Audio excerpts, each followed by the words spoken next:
E nesse um ano de canal Historiou, foi muito legal assim, o aprendizado que a gente teve, porque na condição de professor, eu estava muito acostumado com sala de aula, né? Já são alguns anos na sala de aula.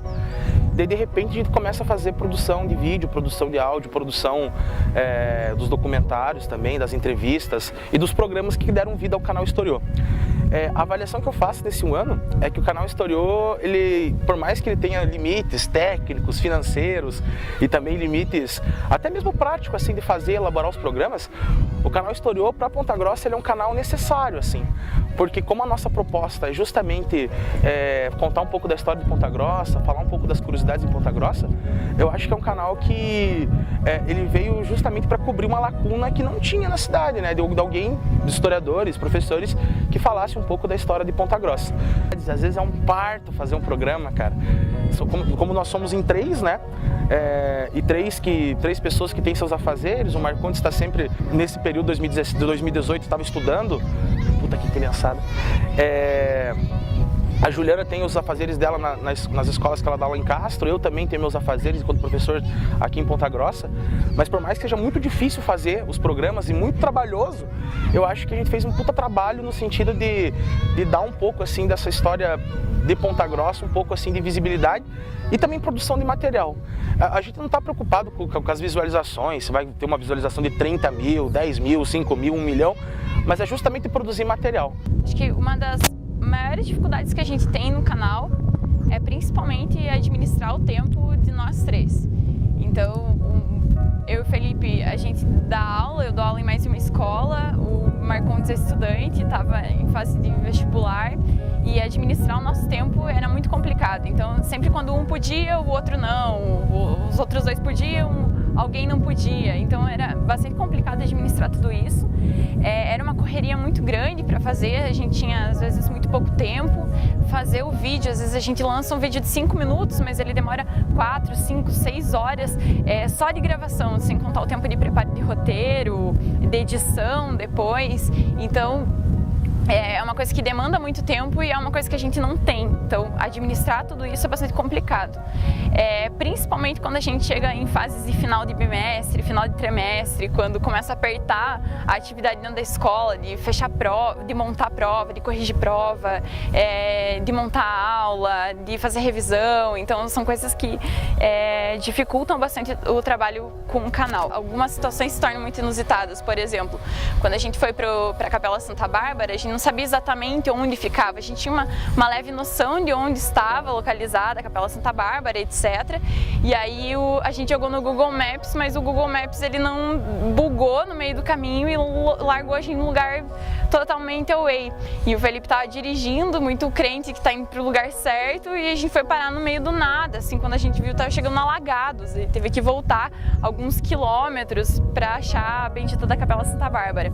E aí a gente chegou lá, a capela estava fechada, a gente não conseguia achar ninguém para abrir a capela e etc. Tinha chovido muito aquele dia, afundamos um pé no banhado lá, foi tenebroso, chovendo no meio do programa, então às vezes a gente saía para gravar fora, tinha que voltar porque estava chovendo, então isso foi algo bastante engraçado também. Na hora a gente se estressa um pouquinho, mas depois se torna engraçado lembrar de alguns momentos assim. Uma outra situação inusitada, e até peço perdão pra galera, porque eu falei pra eles que ia fazer o programa sobre isso e daí não fiz, né, porque a ideia foi minha e depois a gente começou a coletivizar ela.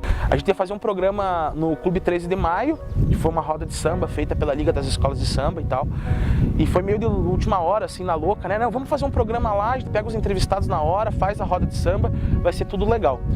E daí na hora de gravar, nossa, foi um caos, né? Porque era uma roda de samba, não era um cenário pronto, assim, ou um parque igual esse aqui que é tranquilo. O sambão comendo solto e a gente gravando, assim, né? E daí teve uma hora eu tava entrevistando um rapaz lá e passou gente na frente da câmera, derrubou a câmera, e daí enroscava no fio. Foi uma tragédia o programa, seria muito legal, só que por falta de planejamento, especialmente da minha parte, que fui entusiasta, queria que o programa saísse a qualquer custo, acabou não saindo. A gente tem as imagens da roda de samba em arquivo, acredito eu que a gente tem essas imagens, não tenho certeza também. Acho que dos objetivos que a gente teve com o canal e que acabaram sendo cumpridos assim ao longo desse um ano foi a preocupação grande de publicizar o conhecimento histórico. de levar a história para um público mais abrangente, que não é necessariamente especializado em história. E essa foi uma das coisas que ficou muito claro para a gente, que a gente foi alcançando nesse um ano de programa. Pelo fato das pessoas que interagem com a gente no canal demonstrarem isso, mas também muitos professores, por exemplo, comentaram de usar alguns programas, alguns vídeos em sala de aula e aí dar um feedback assim de como foi a experiência de levar o canal, o vídeo para dentro da sala, a interação com os alunos e etc.